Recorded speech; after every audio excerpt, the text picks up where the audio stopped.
একে সাহসেৰে আপোনালোকক ক'ব খোজো 25 নৱেম্বৰ অসম বিধানসভাত আমি আইন উত্থাপন কৰিম, যি আইনৰ দ্বাৰা চাহ বাগিচাৰ মালিকৰ পৰা লাইনৰ মাটি আমি কাঢ়ি আনি চাহ বাগিচাৰ শ্ৰমিকক আমি দিয়াৰ বাবে সিদ্ধান্ত গ্ৰহণ কৰিম। এই বছৰৰ পৰা আমি চাহ বাগিচাৰ যুৱক যুৱতীৰ কাৰণে এচিএছ এপিএছকে ধৰি ফাৰ্ষ্ট আৰু ছেকেণ্ড কেটেগৰীৰ চাকৰিটো আমি 3% ৰিজাৰ্ভেশ্যন দিয়াৰ আমি কাম কৰিম।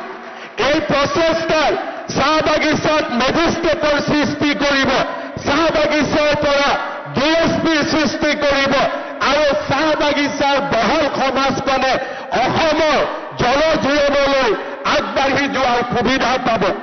দ্বিতীয়তে মই বিশ্বাস কৰোঁ যে অসমৰ চাহ বাগিচাৰ শ্ৰমিকসকলে যেতিয়ালৈকে মাটিৰ অধিকাৰ নাপাব তেতিয়ালৈকে তেওঁলোকৰ জীৱন কেতিয়াও সুৰক্ষিত হ'ব নোৱাৰে।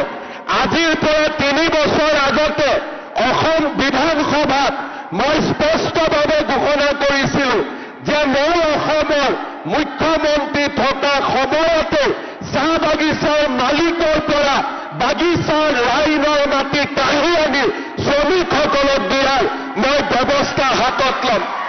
আজি